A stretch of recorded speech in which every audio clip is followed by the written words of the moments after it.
दोस्तों, स्वागत है पब्लिक मेट्रो पे। मनीष कश्यप के ऊपर एनएसए एक्ट लग गया है, यानी कि देशद्रोह का मुकदमा अब उनके ऊपर दर्ज हो गया है। और इस एक्ट के तहत जो है वो देश विरोधी कानून जो है उनके ऊपर लागू हो गया है। तो फिर इस हिसाब से तो जो हमारे यहाँ के जो एक लंदन के यूनिवर्सिटी में गए थे उनके ऊपर अगर आरोप हुआ तो उन्होंने जो भारत की महिमा का जो लोकतांत्रिक का अपमान किया था वो जो वहाँ पे हुआ था, तो फिर वो भी गलत नहीं था। क्योंकि अगर किसी खबर को दिखाना देश विरोधी है तो फिर दूसरे देश में जाकर के अपने देश की बुराई करना भी देश विरोधी है।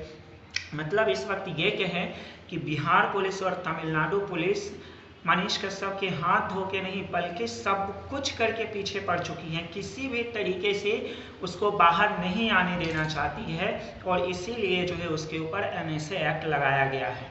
अब इस एक्ट के तहत होगा ये कि मनीष कश्यप को पुलिस अपने कस्टडी में कम से कम साल भर तक रख सकती है, वो भी चाहे मनीष कश्यप देशद्रोही है या नहीं है, ये आरोप सिद्ध हो जाए या न हो। और इसके तहत होगा ये कि उनका कोई वकील भी अब नहीं होगा, वो एक एडवाइजरी हाई कोर्ट के अंदर होगी, जिसके अंतर्गत जो है वो अपनी बात वहाँ पे कह सकते हैं कि आप मेरे तरफ से जाकर के ये बात कहिए कि मेरे ऊपर इस तरीके से ब्लेम जो लगा है वो गलत है। तो यानी टोटली जो है मनीष कश्यप को बिहार पुलिस और तमिलनाडु पुलिस जो है कमज़ोर करने में जो है वो लगा हुआ है। आप सोच सकते हैं जो बिहार का आवाज़ उठाता था सच्ची पत्रकारिता का, अगर लोग ये कह रहे हैं कि मोदी जो है वो पत्रकार को बोलने नहीं देते हैं, वो ये नहीं करने देते, तो मोदी ने तो कभी किसी के ऊपर देशद्रोह का किसी पत्रकार के ऊपर नहीं कराया, कुछ ऐसा नहीं किया जिससे ये कहा जा सके कि उनके राज्य में पत्रकार को बोलने की आज़ादी नहीं है। लेकिन किसके राज्य में पत्रकार को बोलने की आज़ादी नहीं है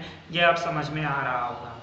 एक छोटा सा गलती अगर किसी से हो गई और उसको यहाँ की सरकार ने इतना फैला दिया कि अब और वहाँ पे जाने के बाद जो है उसके ऊपर इतना ज़्यादा ब्लेम लगा दिया गया कि एक मामूली सी पत्रकार से दो राज्यों की पुलिस इतनी डर गई है। बड़े बड़े क्रिमिनल अभी तक बाहर विदेशों में जाके घूम रहे हैं, तब तो ये नहीं पकड़ पाते। और एक पत्रकार के ऊपर इतना ज़्यादा टॉर्चर, इतना ज़्यादा ये, आखिर भाई कौन सी ऐसी दुश्मनी हो गई कि उससे बाहर नहीं निकल पा रहे हों दोनों राज्यों के बीच। वहाँ पे तो कुछ नेता ने यहाँ तक कहा था कि हिंदी वालों को मैं मार मार के भगाऊंगा, यहाँ तक कुछ दक्षिण के नेताओं ने कहा था। और सबसे बड़ी बात, क्या उन बड़े बड़े अखबारों पे भी एनएसए लगेगा जिन्होंने सबसे पहले फ्रंट पेज पे ये छापा था? ये मेरा सवाल है बिहार पुलिस और तमिलनाडु पुलिस दोनों से।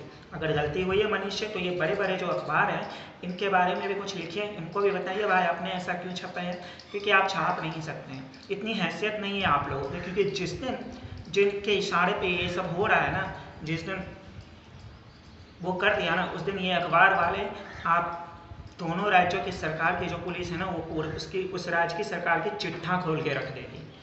और कुछ यूट्यूबर बोल रहे हैं कि मैंने मनीष का पर्दाफाश किया, मनीष के साथ के रहने वाले गलत हो गए, उनको खुद आर्टिकल 19 और आर्टिकल 20 का पता नहीं है और वो जज बनने जा रहे हैं। खैर उम्मीद, एक पत्रकार मनीष गलत है या सही है ये कोर्ट जज करेगा, लेकिन इतना भी बड़ा अपराध नहीं था कि उसके ऊपर एनएसए लगा दिया जाए। फिर देश तेरे टुकड़े होंगे, भारत तेरे टुकड़े होंगे, इन सब के ऊपर अगर लगता है तो फिर कौन सा गलती। फिलहाल आप क्या सोचते हैं मनीष के ऊपर लगे इस एनएसए के बारे में कमेंट में जरूर बताइएगा। जय हिंद, जय बिहार।